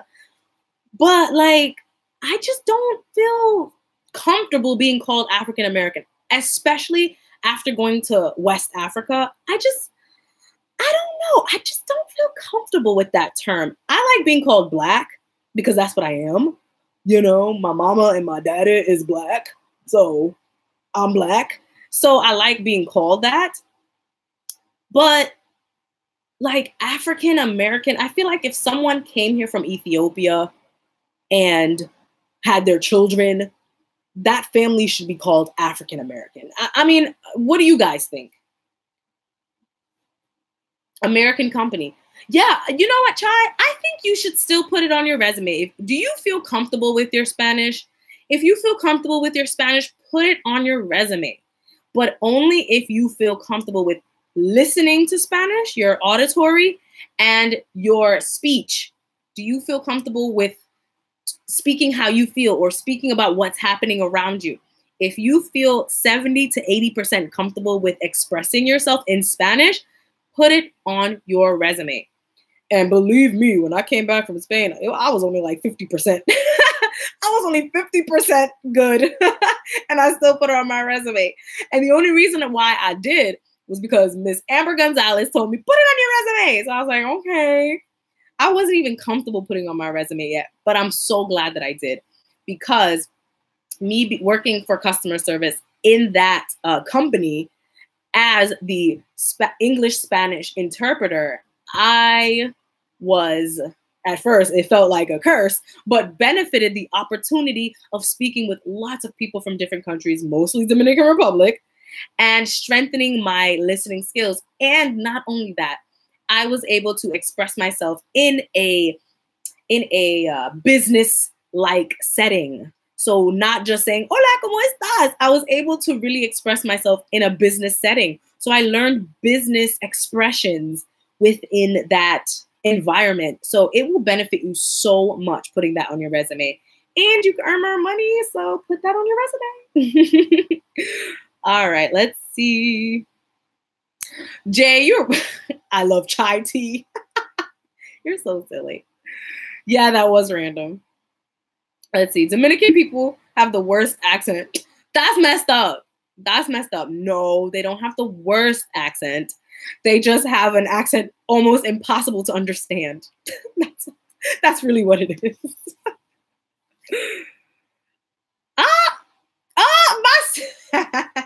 My sister has joined the chat. Yes, the Trill Vlogger has entered the building. Oh, excuse me. I got a question. How did you get so beautiful? Well, the Trill Vlogger, you must understand, honey. The DNA. It's the DNA. Ask Miss Adams. So Miss Adams says, I have a problem with saying that I am. Miss Adams says, I am Caribbean, West Indian. And yes, I do tell people that I am either Caribbean American, Black Caribbean American, Trinidadian, Tobagonian American, Black American. It's a whole thing. And I know it will be easier to say African American. But you know what? I'm going to go through the trouble because it's the truth. Sometimes we try to over-convenience people who don't understand us.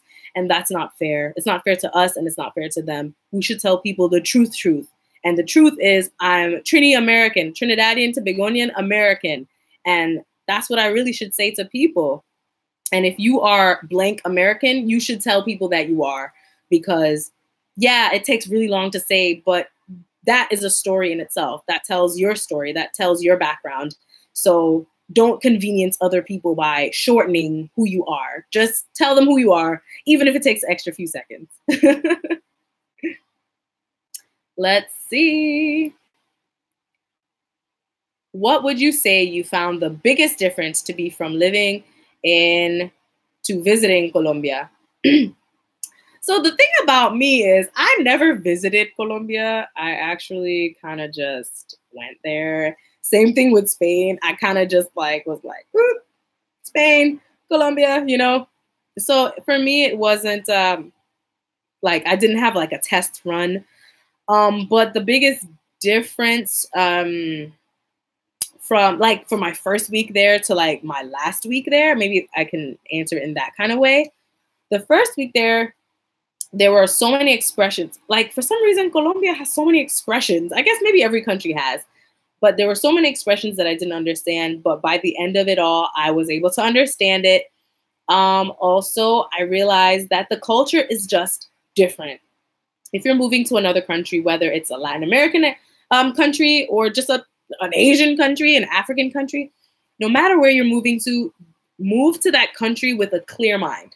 Do not think that things will be something similar to what you've lived in your life. It's a whole different experience. It is something that will change your life too.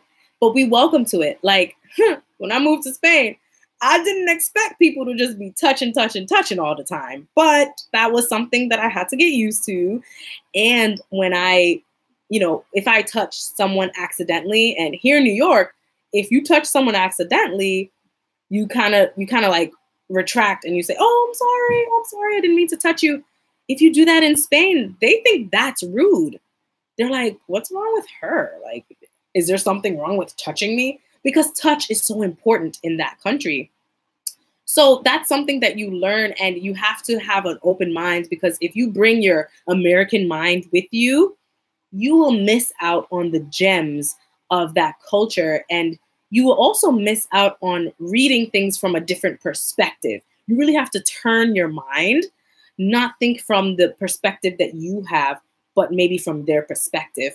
Because maybe in your perspective, what they're doing is wrong. But if you think about it in their perspective, what they're doing is completely normal. So it's very important to just think about where they're coming from, Okay, let's see. I'm missing some questions. Let me see. Oh, Jesse, yeah, I just don't feel comfortable saying it. I feel no connection to Africa. And yeah, that is, I do feel a connection to Africa, but only because I went there and I spoke to so many people, and I talked about different, just different things. I talked about the Atlantic slave trade. I talked about, self-hate. I talked about our identity as Black people, whether it's in Africa or whether it's in North America. So it was very interesting to hear people's perspectives.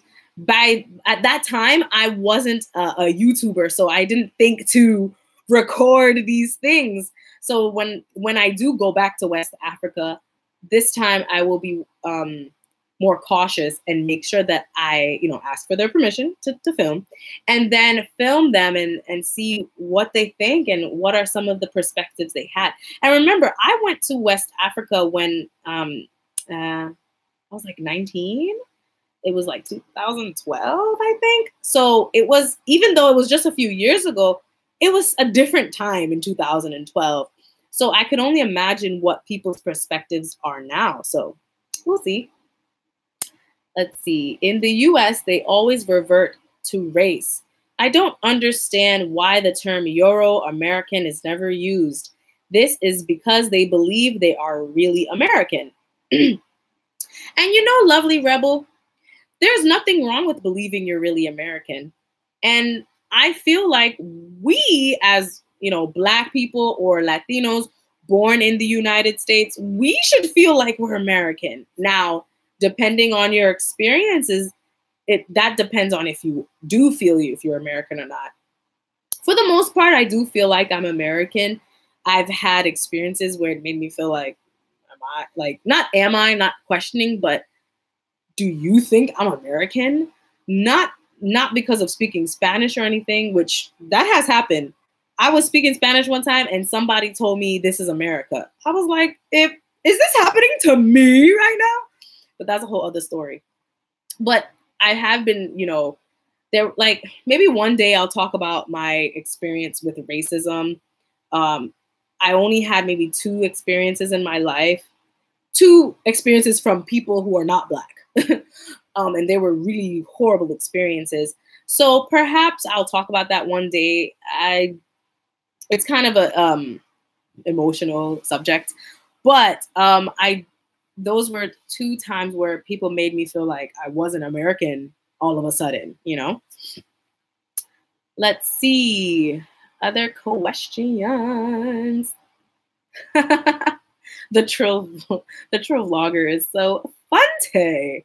Yes, hunty, yes. Let's see.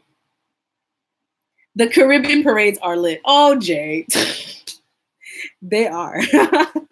They are very lit. Are there any soca fans in the chat? Because soca is my favorite music of all time. Soca and salsa. Soca, salsa. I like hip hop. I'm actually a big fan of hip hop. I don't know how y'all feel, but hip hop today has been disappointing me. So I don't know. I don't know about that. What's up, my African American people? Wakanda for life. Yes, Wakanda forever. Let's see. Definitely makes you a little more open-minded and able to tolerate the differences of others. She put it in quotes, tolerate. Yes, it does make you open-minded. I didn't expect that coming back from Spain. I did not expect that. That was the first time traveling on my own and living in another country on my own. I definitely did not expect to come back more open-minded because I always thought I was an open-minded person. However, traveling, it teaches you so much, and the people treat you, well, it depends on what country, but in your experience, but the people treat you so cool because I don't know if a lot of people have experienced being a visitor. You know, we've been in America for so long that we're used to welcoming visitors, and some people are used to not welcoming visitors. But like America really keeps you in this type of mindset that other countries are a certain way. But when you go to that country, oh my Lord, it is such a different experience. So I really think that you should travel, whether it's a vacation for 2 days, 2 weeks, or you decide to move for 2 years or for the rest of your life. Please travel. Please travel because it will benefit you in so many ways. And even though you'll have bad experiences or difficult times, you will look back and be so thankful for those things. Like, it is amazing. Let's see. So going off of topic, how was your weekend, Chanelle? That is a great question because honestly, I don't even know what today is. Like being a flight attendant, it really whacks dates and days of the week out of whack. Like I don't know days of the week anymore. I just know today is a day and that's it. But my last few days were great. I went to the movies. I went to a few other states. I was in Nashville. That was such a great state. Oh my gosh. Nashville macaroni and cheese. Woo! I don't know what y'all put in there, but it tastes so good. Oh my Lord. It's like a lot of fat, just the way I like it. So good. But my weekend was really good. What is today?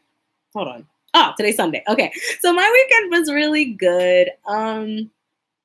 I'm hoping to go somewhere interesting tomorrow. So because I'm on reserve, I never really know where I'm going unless they give me a scheduled trip ahead of time. Most times they just kind of call and say, hey, you're going to Mexico. Hey, you're going to Canada. You're going to Atlanta. So I don't really know where I'm going until like an hour, 2 hours before. So like it was really nice to go to Nashville, Tennessee. It was such like their accent is so cute. So cute. Let's see. Miss Adams says, remember the Africans never recognized us as Africans. They laugh at us for doing this. That is very true. In West Africa, well, let me not categorize the whole section of the continent, but in Ghana, a lot of the people that I was talking to, they don't look at African Americans as Africans. They just say African Americans. They say like distant cousins, you know. They do, like, when you exit the airport, at least in Ghana, they do say welcome home, which is so nice. Like, that is such a nice feeling. But they definitely know, and they have noticed that we have a different culture. And, you know, at the end of the day, it really comes down to culture. It's not the color of your skin. It's really culture that differentiates the people of this earth. So honestly, that's what made it a different experience for them. It's that, yeah, we may all have melanin, but we speak a different language. We do different things. We eat different food. And that's what really, I think that's what really makes a lot of Ghanaians feel like we're not Africans. Let's say, no, they believe they're the true Americans. We as we Caribbean, African, and Latino folks are in their country. Ooh, lovely rebel. Some people do. Some Americans do believe that, even though some of us were born here. Like, I don't know. I don't understand. Sasha Sloan says, have you adopted any Latino culture since you've been back? Yes. Colombia, they eat a lot of fresh vegetables and fresh fruit. And I've been eating way more like fresh foods. I love having cucumber on the side of almost every meal. That is something that I've adopted. That was something that I've learned from Colombia. Also, they eat plátano, plantain, of any Caribbean from the Anglophone side of things. Yeah, we eat plantain. Now, in Trinidad and Tobago, we usually eat plantain like for breakfast. Like, I never really experienced eating plantain for lunch. But a lot of Latinos eat plantain for any time of the day, which is cool. More plantain, the better. But I do enjoy eating plantain for lunch now. So I do adopt that. Is it bad that I just equated that to food? I shouldn't equate things to food. Oh, another Latino thing that I've picked up. You tend to like look out for each other more. And I feel like this should just be a universal thing. And maybe it is a universal thing, but in America, I never really looked at it this way. But like a lot of Latinos look out for your fellow person. And I tend to do that more. When I came back from Colombia and I felt like I had a superpower of Spanish superpower, I do, when I walk in my daily life, I do look for ways to help. And I don't even know if that's weird, but I kind of just keep a second eye on a lookout to see, is there a way I can help someone? And that's kind of like something I've learned in Colombia, just, you know, help others. I never shared this, but in Colombia, I had a really nasty fall. I actually really bruised my knee and I actually hurt my arm here. Right here, I got this little scratch. I fell down really badly in front of a corner store. And the corner store owner rushed out. He picked me up. He dragged me. Well, he didn't drag me. I wasn't like, I wasn't dragging. But he did. He kind of grabbed me and pulled me into the corner store. He put me on his couch. And he's like, are you okay? What happened? Blah, blah, blah. Because I really, really hurt myself really bad. My knee was swollen for days. And he gave me an ice pack. He gave me water. He gave me an aspirin. He's like, are you okay? This and that. And he just looked out for me. I was a stranger. I don't even know if a New Yorker would have done that for me. Like, that was like the nicest thing ever, you know?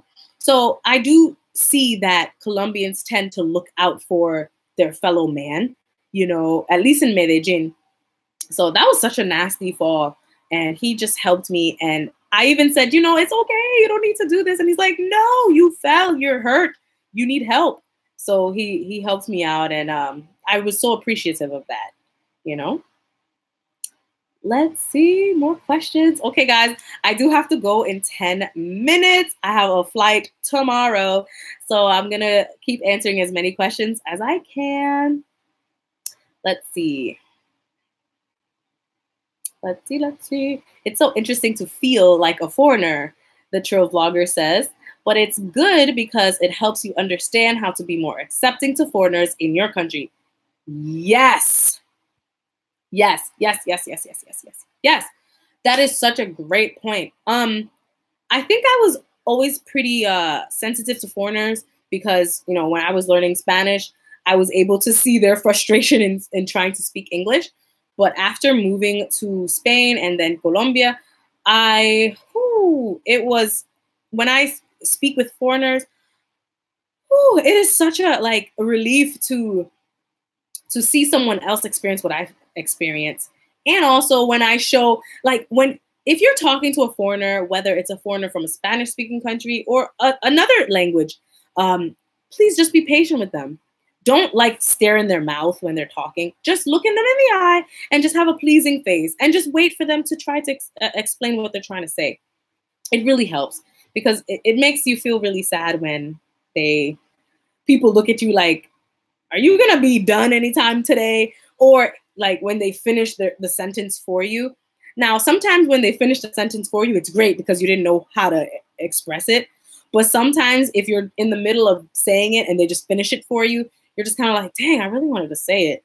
You know, so just kind of gauge where the foreigner is at. But, you know, just be sensitive to foreigners because a lot of them are fine. They really are. Let's see. We have to go to the movies. Do you have any days off today? Well, that's something I really love to do. I love going to the movies.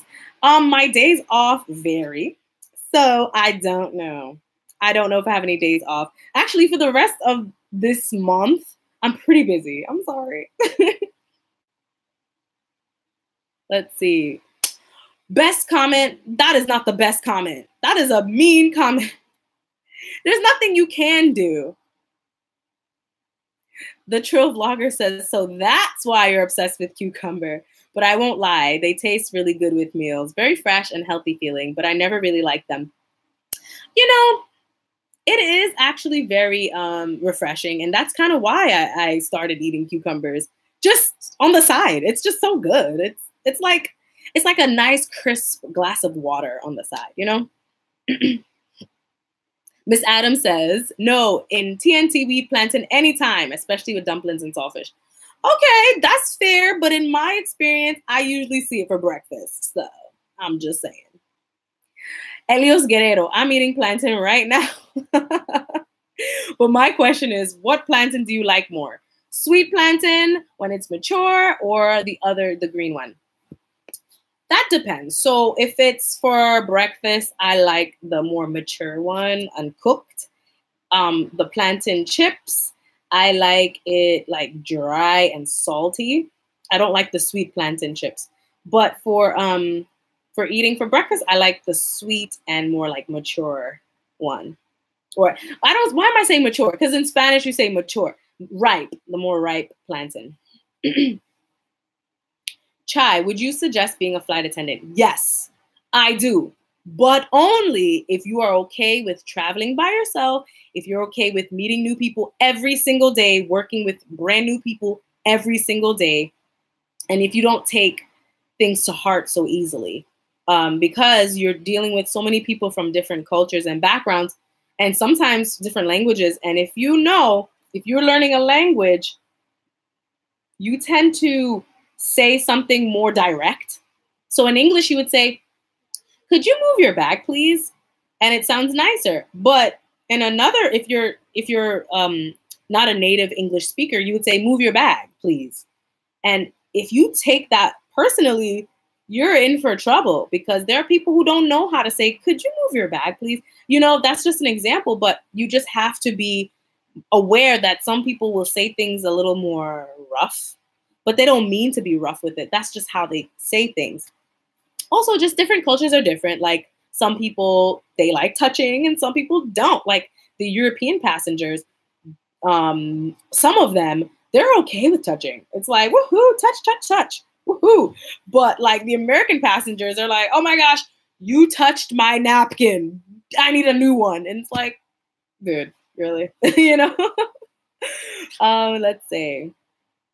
Just say no movies. Miss Adams, movies are okay. Let's see. The Trill Vlogger. Definitely. I always felt bad when past coworkers would be mean to the passengers in the airport because they couldn't speak English. I was like, dang, clearly they're not from here. Yeah, I would always feel bad too. I'm like, come on, let's just be a little more sensitive, especially if they're living here. They're trying to learn. They're trying to learn. It's okay. Sasha Sloan says, I want to learn Spanish in Puerto Rico. How was your time in Puerto Rico? Ooh, Puerto Rico was so amazing. I was only there for a little bit of time. And sadly, I was vlogging out there, but sadly, I don't even know what happened. Like my videos got deleted or something happened. So I couldn't post my vlogs in Puerto Rico. I was really sad about that. However, I'll be going to Puerto Rico many, many times in the near future. So I'll be vlogging again, and I'll try to make up for the things that got deleted. But Puerto Rico is a great place. Definitely go there if you want to learn Spanish there. They have a different way of life. And the cool thing is you get that international feeling, but you still have little remnants of the United States. So if you want to dip your toe in the water, Puerto Rico is such a great place to go, especially to learn Spanish. Just remember, some Puerto Rican words are just for Puerto Rico. So please, if you go to Puerto Rico, still study words from other countries, Spain, Colombia, Mexico. Still study words from other countries because Puerto Rico does have English mixed into their Spanish. So just be aware of that.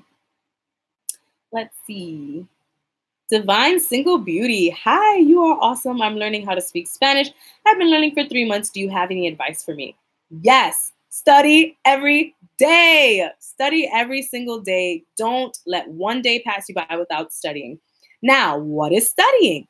For me, studying was at least watching an hour to 2 hours of something on YouTube in Spanish, whether it was my favorite artist doing an interview, whether it was a show. I love Caso Cerrado. Some of you guys know I love Caso Cerrado. It's real ratchet, but it's real good. And a whole bunch of people from different countries, they go on that show. So I recommend Caso Cerrado. That's what I watched at my 3-month mark. I started watching Caso Cerrado. Also learning at least 10 vocabulary words a day. Vocabulary means the word for oven, the word for microwave, the word for computer. Just learn different objects around. Also put sticky notes in your room or in your house of what different things are. Definitely do that. I would say at your 3-month mark, those are the great things to do. And if you can if you feel comfortable talking to a native speaker, just saying simple things like, hi, my name is, and I do this for a living and different things like that. Definitely do that. Try to have 10 to 15 minutes of conversation a day. Please try doing that for a whole year. I know, a year, it sounds so much, but try doing that for a year. You will see a big difference, a really big difference. Okay, let's see. Lovely Rebel asks, can you become a flight attendant and full-time student and work another job?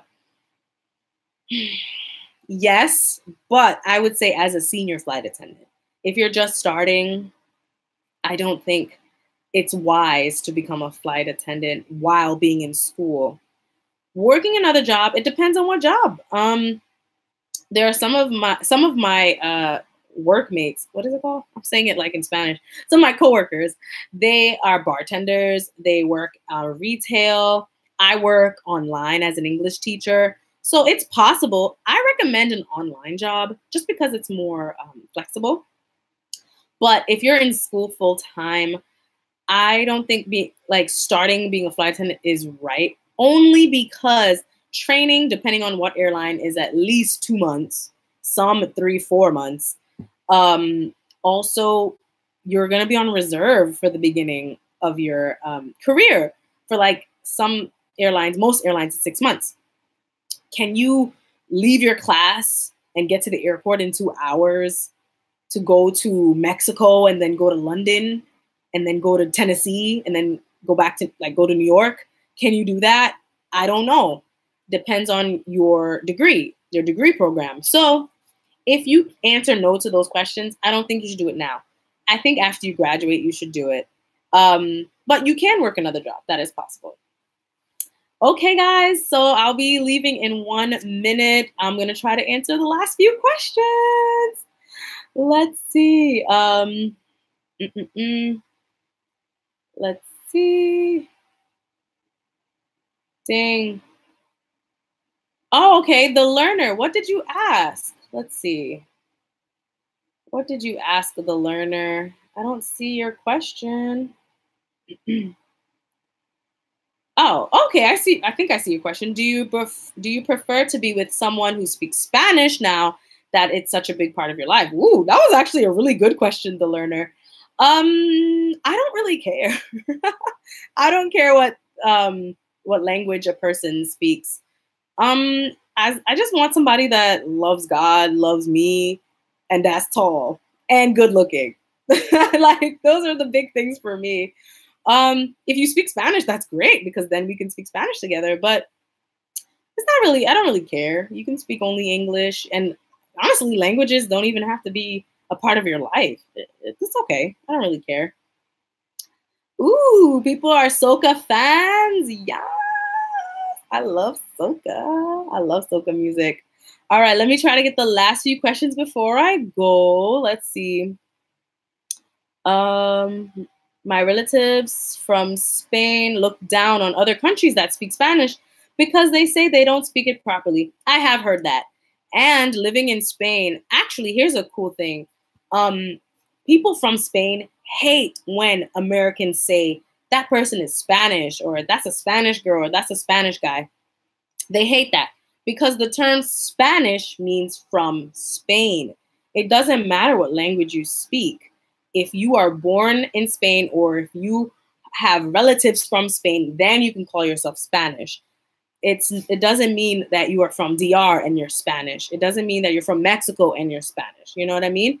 So they don't like that at all. They don't. So that is one thing I've learned. Some do. I mean, when I was in Valencia, I didn't have a great experience in Valencia. I have a video about me in Valencia. That was the first time I experienced racism in Spain. It was in Valencia. People were like, there was one time I was going to a party by myself. I know, I was crazy. But I was going to a party by myself in Valencia, and there were like a group of guys behind me, like a block behind me, and they were like taunting me. They were saying, oh, she has to be from Puerto Rico. She's probably Puerto Rican. She's Latina.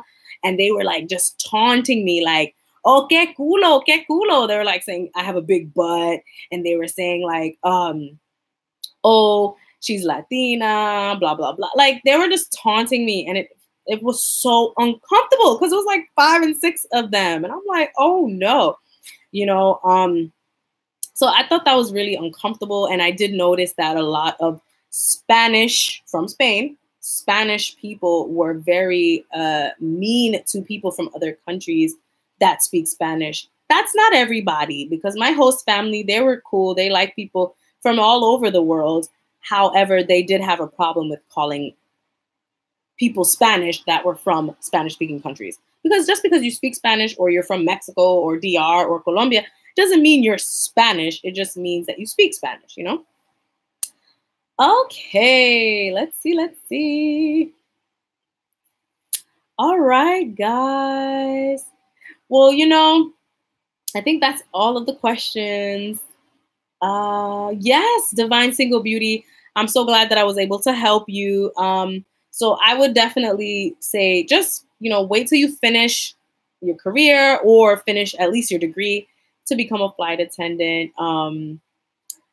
What Latino artists do you love to listen to right now? Well, I've always loved Romeo Santos. I liked him before I spoke Spanish. I just thought he was an amazing singer. Ozuna. I love Ozuna. He is amazing. I love Ozuna. Amara La Negra is actually very talented. I like her.